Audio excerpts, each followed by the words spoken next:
Hi everyone, my name is Chris. I am a member on AppDev on the Android subteam, and this is my guest lecture for this semester.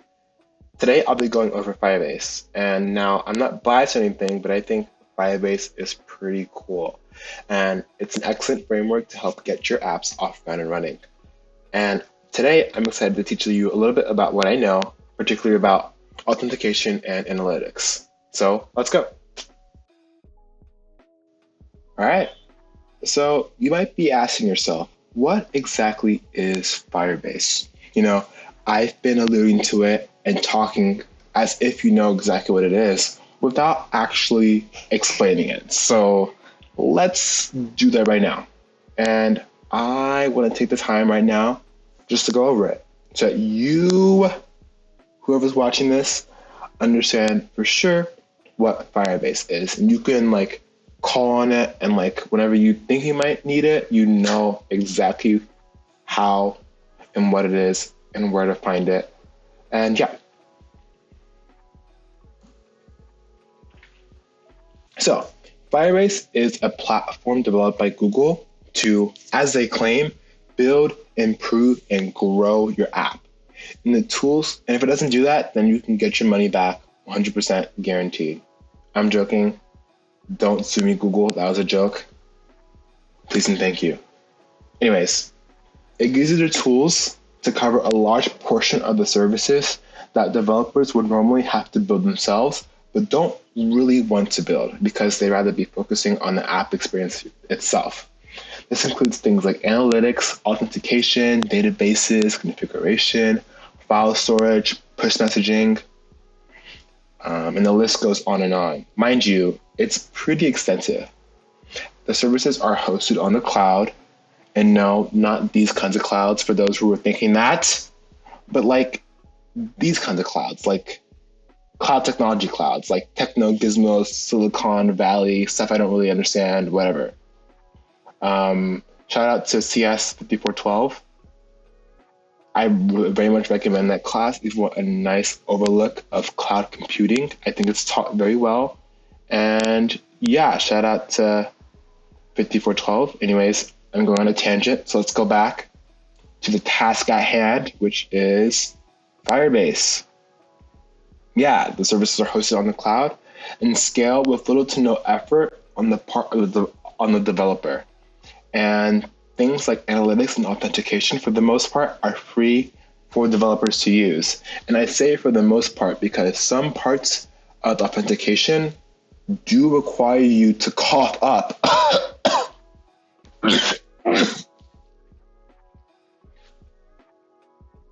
Some parts of authentication do require you to cough up some cha-chang, if you know what I mean. In particular, phone number authentication. And I will explain that once we get to authentication, which we are getting to now.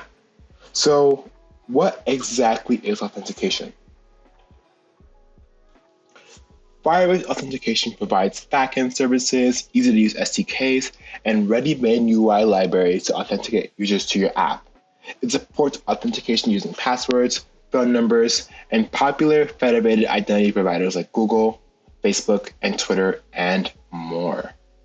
So when you're sometimes browsing a website and you can sometimes sign in with the help of using your Google account or Facebook, authentication can help you more easily coalesce all these methods and give you users on your app, which you can then go on to store any specific information you might need about a user or present them with unique information as it pertains to your app. For example, if you have a shopping app, it might be useful to have users so you can store things like their purchasing history, or maybe if they want to save items, you can store, let's say, the item IDs with the particular user to then retrieve once you present those informations to your app itself. And yeah, and as it pertains to phone numbers, if you want to log in using a phone number, that isn't a service provided by authentication for free. You have to pay for that, but a lot of the baseline stuff, like the Google sign-in, the Facebook, and the email and password authentication, those are all provided in Firebase for free for developers to use. So it's pretty cool how A lot of these services come at no cost, and you can do a lot with them. And I know that we've gone over shared preferences before, which you can use to store information on your device, but that has its drawbacks because it can be inconvenient to the user if they delete the app or get a new phone because all that data is lost. But with Firebase, if you store that information through authentication in users, that data can persist as in conjunction with or as opposed to using also a valid backend. Plus, Firebase easily ports to other devices like iOS and web, where the same Firebase data used on like an Android platform, for example, can be accessed across these other platforms as well. So if you wanted to build some like a mega Uber company that crosses these different platforms with Firebase, it can help you with that. And now, what exactly is analytics? Google Analytics is a free app measurement solution that provides insight on app usage and user engagement. Analytics reports help you understand clearly how your users behave, which enables you to make informed decisions regarding app marketing and performance optimizations. Maybe you want to know how often a user is clicking on a certain button on your app, or how much they're using a new feature that you just released. Analytics can help you with that through its main way of how it works, which is by logging certain events, which I'll cover later in our demo. An extension, a cool part of analytics, I think, is an extension called Audiences.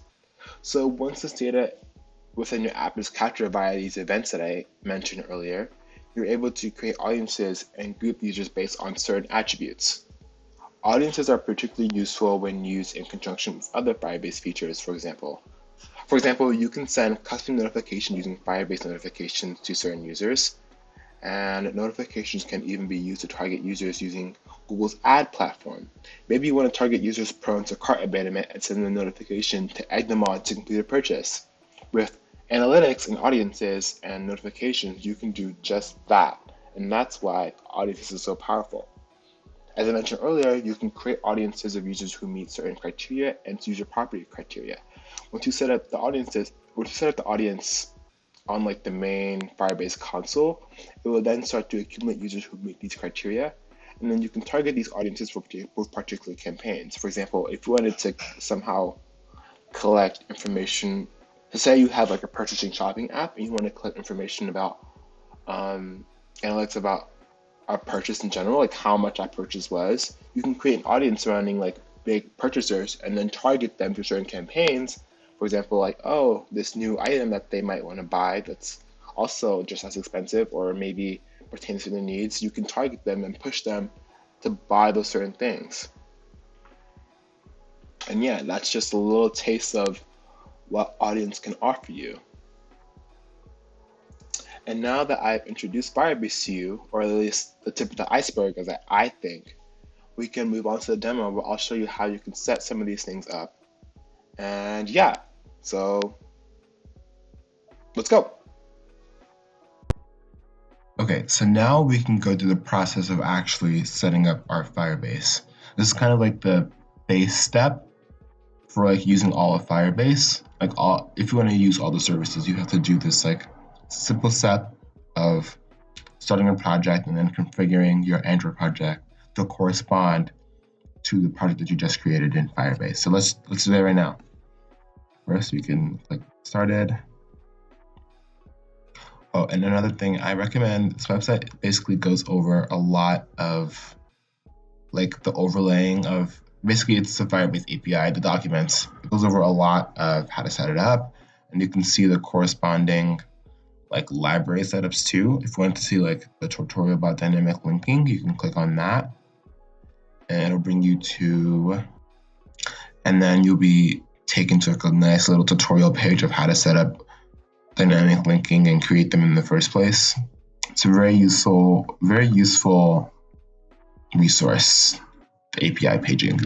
But yeah, let's go back to trying to create a project.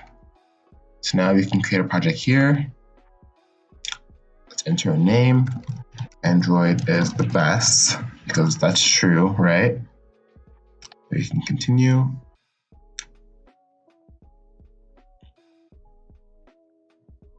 default account for Firebase, and then we can create our project, and it's configuring. Honestly, it's a very like pain-free, easy stake process. It doesn't really require much from like user itself. It's very much a lot of hand-holding, I think, but that's a good thing. It makes the learning curve very, very low, which is nice. Now we have our new project. Let's continue. And now we have to actually add our app over Firebase. And since we're working with our Android platform, we can add an Android app. And the Android package name comes from our Gradle. So it's the module level, and then we can get our ID through our application ID here. I'm just going to copy and paste this.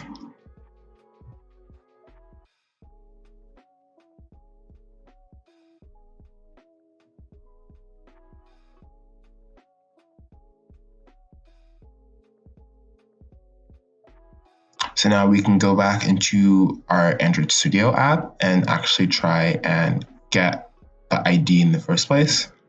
So here we are. So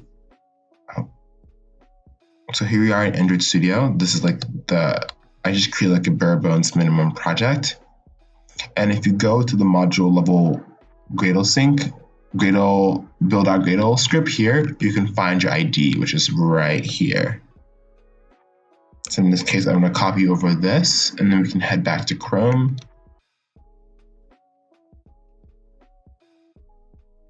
We can copy our ID there, our Android app name. Let's just do Android is the best. And you want to try and get this SHA one. And you can basically do that by running this like tiny little command in your Gradle terminal. You have to produce like a signing report to get your SHA-1 fingerprint. And I can show you how to do that now. Now we're back. We can basically go in the terminal here, bottom overlay here, and we can type in Gradle W signing report. Let that run, and then our SHA-1 is here. This is the SHA-1 key right here that you want to take and copy and paste over to your Firebase project.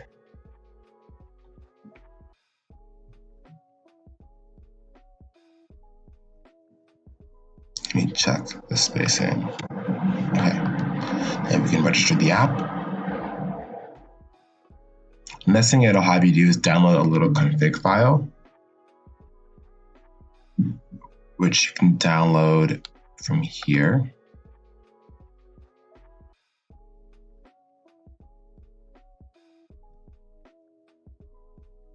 Now that we have that downloaded, we can then switch back to Android.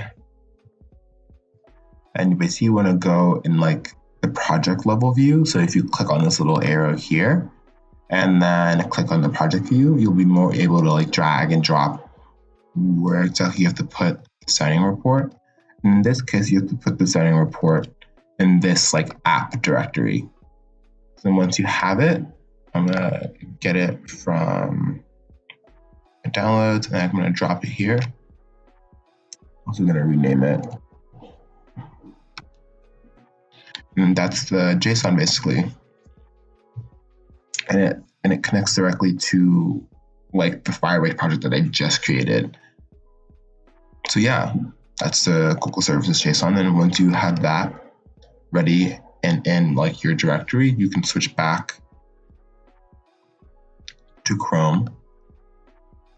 Did that. Now we have to add the SDK, which is just adding the different dependencies. So basically, I want to just like try and follow these steps to make sure you have the different directories. So I'm going to check my project level Gradle file to see if I have these corresponding directories.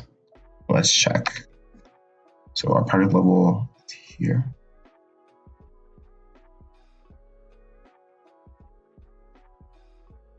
So I have to add, I don't have the Google services, so I'm going to add that. There we go. Let me change this. So we have that, and now we have to add also, we have to go to the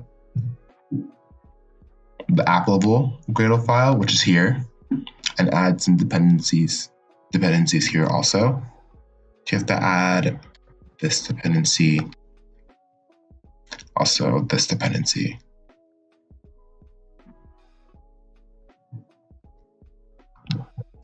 Let's have to make sure we apply the direct plugins. So you have our com.android application, and we also need our Google services.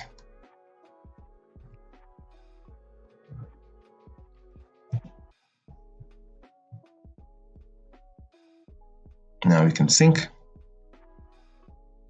Cool, now that we're done syncing, we can then switch back to our creation process. Make sure you do the correct, whether it's Java or Kotlin. Just since we're coding Kotlin in this class, you want to switch over to the Kotlin and then add the corresponding dependencies and plugins and stuff, then sync, and then we can then go to the next steps. That's the last thing we do, and then we're all done. So basically that's setting up Firebase, and yeah. Cool. So we're here in our project, our Android is the best project. It's kind of like a bare bone template that they automatically give you. One of the like bare project activities. Yeah, this is an example. And I have this like layout for a sign-in activity. I'm going to show you here. Sorry, I'm not a designer. This is the best I could come up with given my lack of design skills, but I think it's pretty cute, I guess. But yeah, this is a little sign-in activity layout, and it's missing something. I think I want to add in some kind of like Google sign-in button, and I can use Firebase Authentication to help me leverage that. But if I want to add in authentication, I need to first add in its corresponding dependencies. Before we do that, however, I want to show you the like web page for like the Firebase API, especially for authentication. It looks like this. Looks like this. This kind of like shows you how to set it up, and then it kind of shows you also like the corresponding like federal identity providers. So you have like Facebook here, you have GitHub and Yahoo, also have Twitter and Apple. But it's kind of like once you know one, you kind of know them all. So I'm gonna go over Google today, but a lot of them are pretty similar of like how to set them up, etc., etc. There's also the option to use like a pre-built UI. If you're using like if you think you might be using a lot of providers, this could also be a good alternative of using this like UI that they give you to help you manage like the multiple providers. But yeah, in order to add authentication, we first have to add the corresponding dependencies, which are these two. If you already set up Firebase, then you should already have this in your project. But if you don't, you can go ahead and add that also. All right, now we can switch back to Android. Here we are. And we can add those two dependencies right here.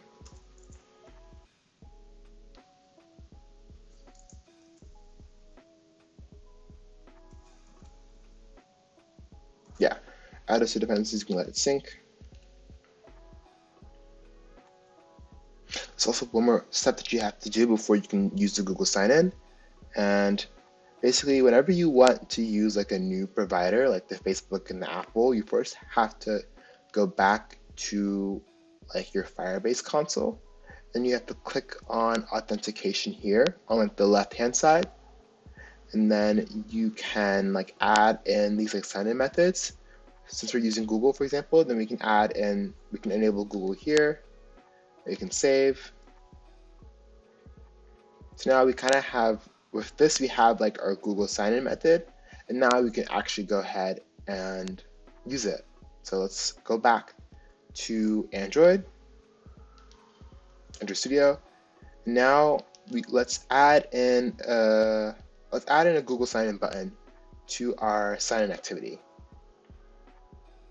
Where do I want to put it? I'll put it in between these two.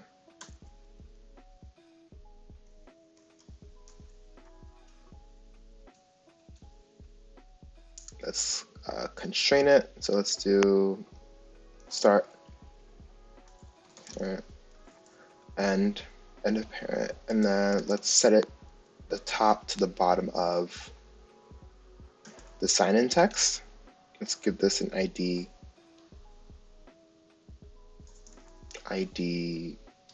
Google sign-in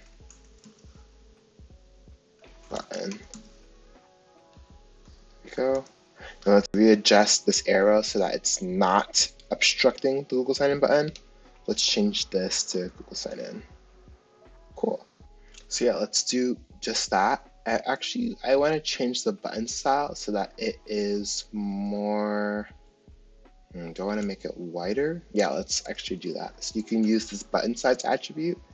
You can change it so that it's wider like this, and it's not there right now, but the Google the logo will show up right there in this little white box. I think there's also you can also do logo only, I think. You can do standard. I know there's a logo only one, but I don't see it here. Is it icon only? Oh yeah, icon only. Cool. You can also change the color scheme. You can make it dark if that suits your fancy. I want to go back to wide, and then see how it's like the blue background. I wonder if this view change. Cool. All right, so now that we have our sign-in button, now we can actually work with this. So now let's go back to our sign-in activity and let's give some functionality to this button. So the first thing that we actually have to do is we have to create our authentication object, our like authentication variable. So we can declare like a late init here and import that, and then we can create our actual variable in our onCreate method like that.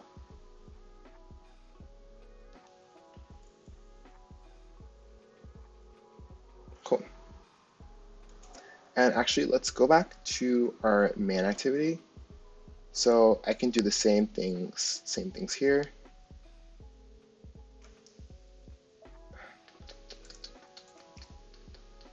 And then have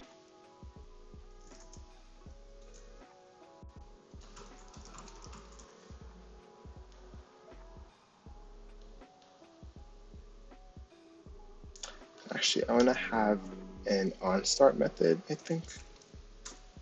So basically as soon as our main activity starts, I kind of want to see if there is a user already logged in, and if not, I want to switch to our sign-in activity and then have the user sign in that way. And then once they're signed in, I want them to redirect back to the our main activity. So first, we can check to see if there's a current user using this. And if this is null, that means that if it's null, that means that there is no user logged in. But if it isn't null, that means that we do have some kind of user, and then with that user, we can access like its different data, for example. We can also execute some methods on that user too. Like we can send them a verification email, we can update the email, update the password, etc., etc. But I wouldn't do that. So I'll delete that. So if it's null, I want to redirect them to some starting activity. I'm going to do that now.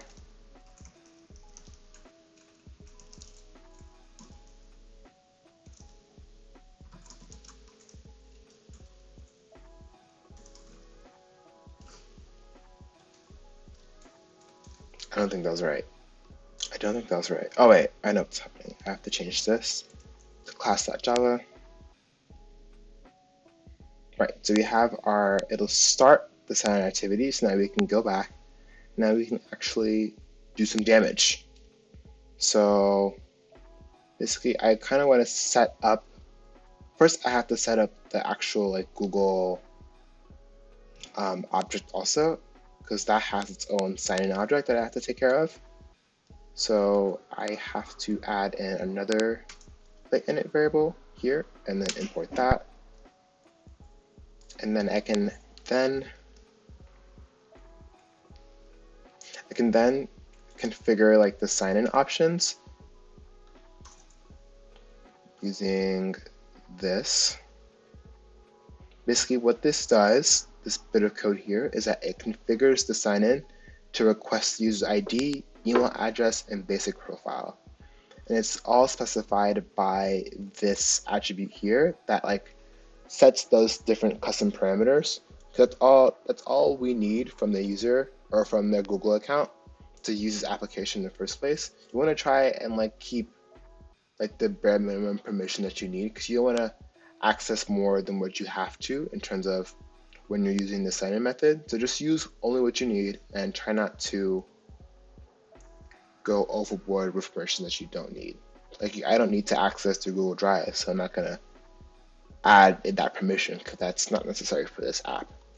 So now that we have that, now we can create our Google sign-in client. Like so, like that. So we have that, and now we can, now let's take in our sign-in button and give it an on-click.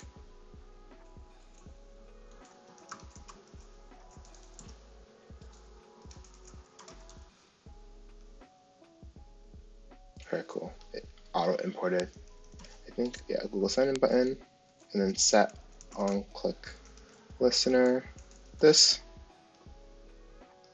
and then actually,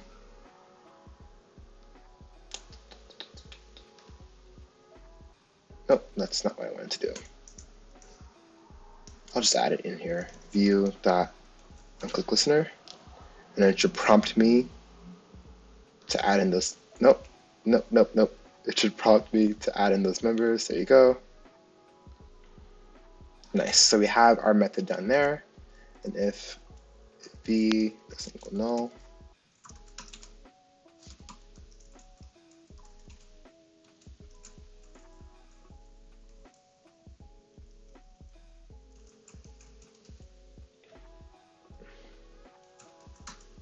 let's handle that Google sign-in request.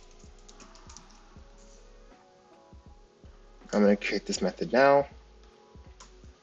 So we have fun handle Google sign-in. So basically, when this person clicks this Google sign-in button, we'll execute the steps to actually launch the like sign-in and get them signed up, basically. And we can do that through some intent here. And we need to pass in kind of like a code.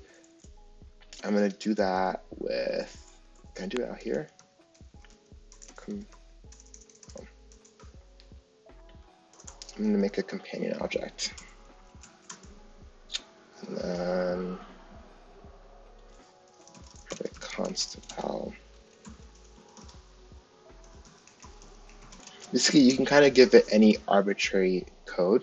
Basically, what this bit of code does, this like start activity for result, if you're using multiple providers, you're gonna be calling this provider, you're gonna be calling this method multiple times for those different intents. So this code kind of like differentiates across the different providers. For example, if I wanted to have another code too to represent, let's say I wanted to do like an eventual Facebook sign-in, I can like reserve 1001 for that eventually.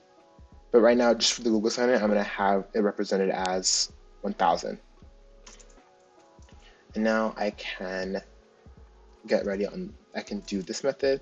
So what this start activity for result eventually calls on activity result. That's a function that you have to override.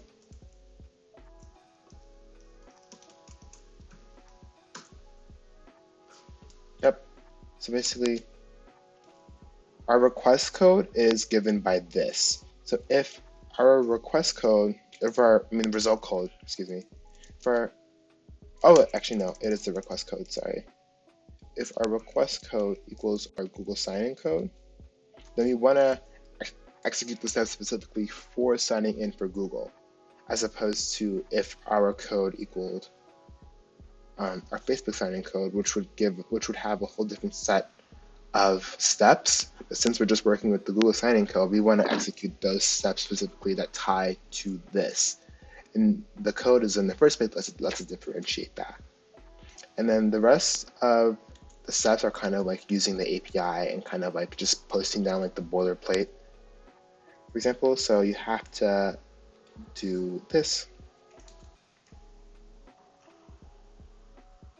And then, so now that the Google sign-in was successful, you kind of have to now tie that result to Firebase specifically. And we do that with the account token.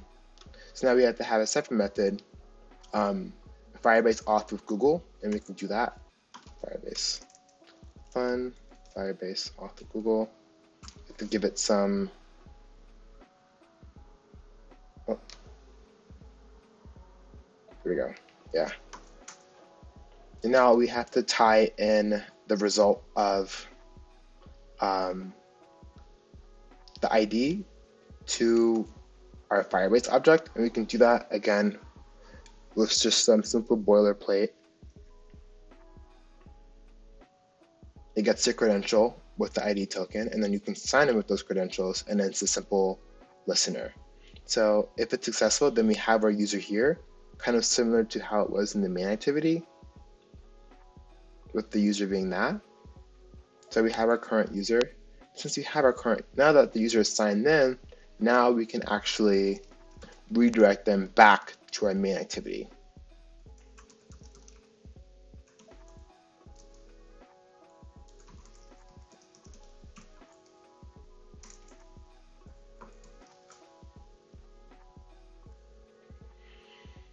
And if the sign-in was unsuccessful, maybe you want to display some feedback. So you could do like a toast saying, oh, the sign-in was unsuccessful, try again, or try again later. Basically, you never want to leave the user hanging. You always want to like give them some feedback, let them know that they're not alone.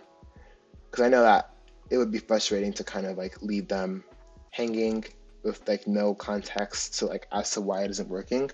And you don't want them leaving or complaining or leaving a bad review on your app. So it's important to like let them know that it's failed. Sign-in has failed. Sorry. I still love you. And then we can let's transmit that for a long time. Cool. What's the same? Oh, and then we have to show it too. There we go. So yeah, that's basically all you have to do for that. And now that's actually all set up. And now let's try and execute those steps. I'll show you what it looks like in the emulator. Cool, so we have the emulator here, and let's try and sign in.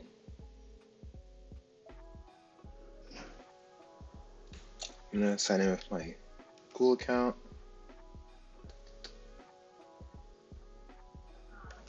And since it was successful, it booted me back to the main activity, which is right here.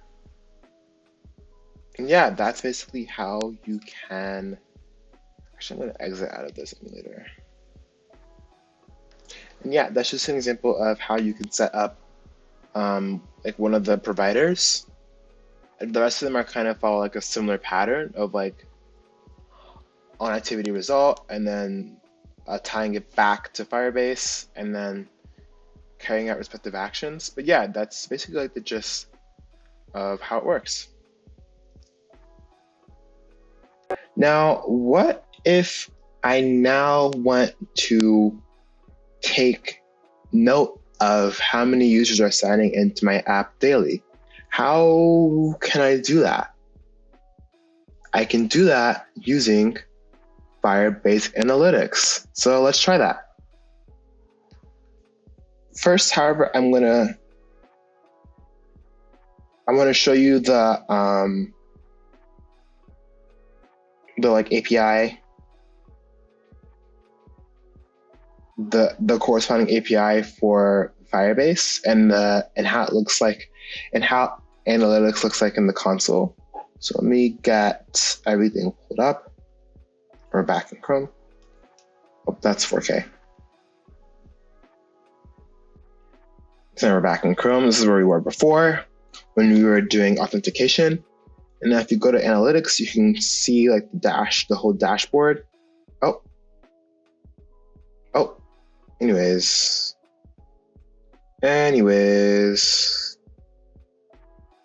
It's that red over Wi-Fi. Oh my gosh. This is crazy.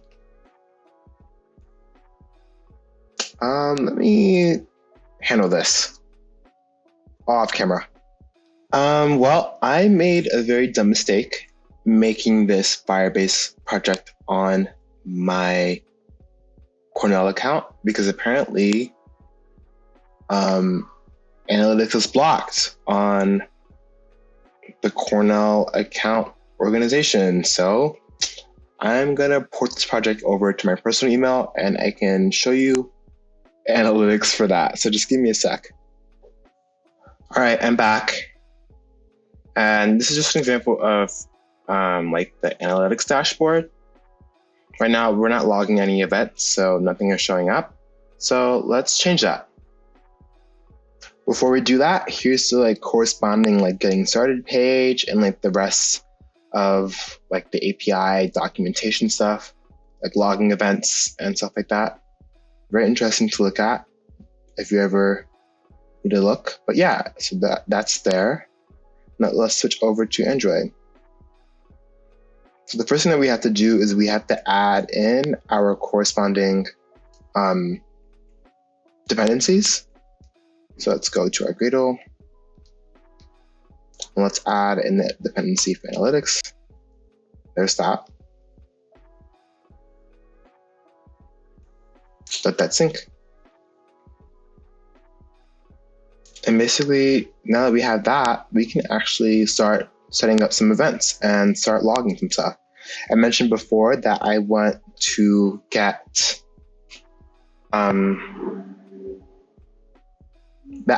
log the event of someone logging in and just count how many users are like logging in per day.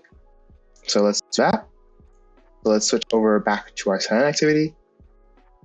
And let's log the event right before we switch back to our main activity.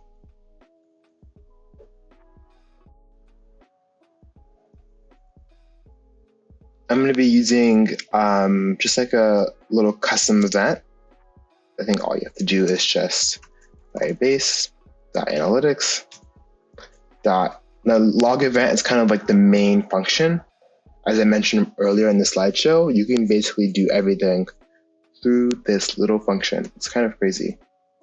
And I want to do sign in, and I want to pass in some parameters. Let's pass in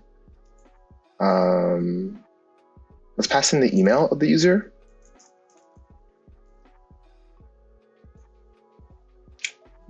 Yeah, let's add that. User email. Oh wait, since actually, can we?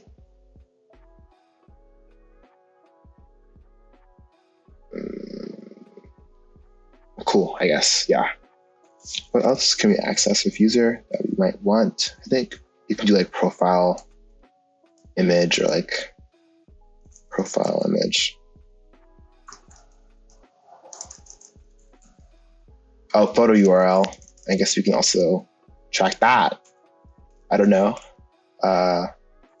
Photo URL dot let param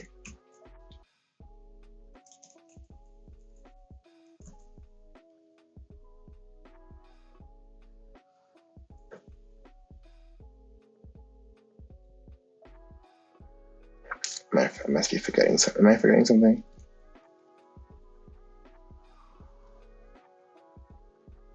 What am I? Oh, it's because that the type of it is URI, which is not supported by parameters. So let's just turn that into a string. So we have our main, we're logging a send-in event, and then we're logging in the corresponding the two parameters. And since I don't exactly want to, when I'm testing this Firebase Analytics and the corresponding events, I don't want it to clutter the actual events of my user clientele. So I'm actually going to show you a little trick. I'm going to switch back to Chrome. So basically, you can use this Debug View feature of Firebase Analytics. It shows basically what the Debug View does is that it kind of wraps up all your events in this like debug view so that it doesn't clutter like the main dashboard and the main feed. So any events that show up here because of the debug view don't interfere with that. And you can basically set it up.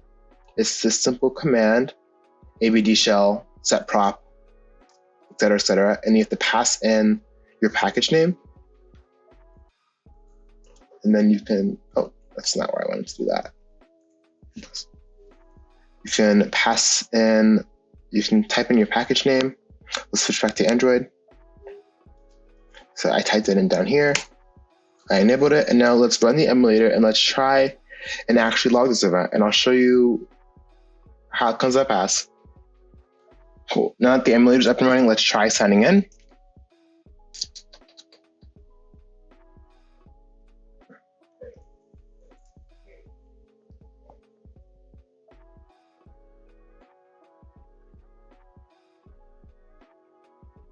Now that we're signed in, let's go take a look at our analytics. We're here in Chrome. All right, now let's try our debug view. Amazing, look at that. Look at our event. Sign in is right there. We have my email, and then we have my profile picture. What does this give me? And gives us a little pineapple. Wow, that's amazing. And yeah, that's basically a little taste of Firebase Analytics. If you wanted to take a look at audiences, it's right here. For example, you can create new audiences given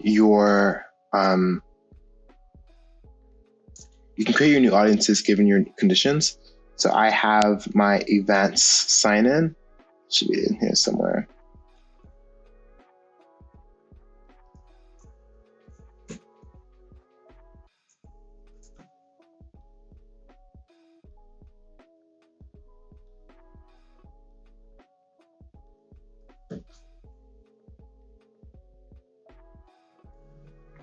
You can create, and basically that is now an audience, and it'll start collecting users. Since I haven't officially logged this event on like the actual dashboard, I couldn't actually like see, since I was debugging it, I couldn't actually see like my new event criteria. So yeah, that's kind of just like a taste of like how powerful analytics can be. It's kind of like the tip of the iceberg, but it can be very, very useful in terms of like what kind of model and business your app is targeting. For example, if you have a shopping app, analytics could be very powerful to help you leverage your users and get them shopping and make you money. And yeah,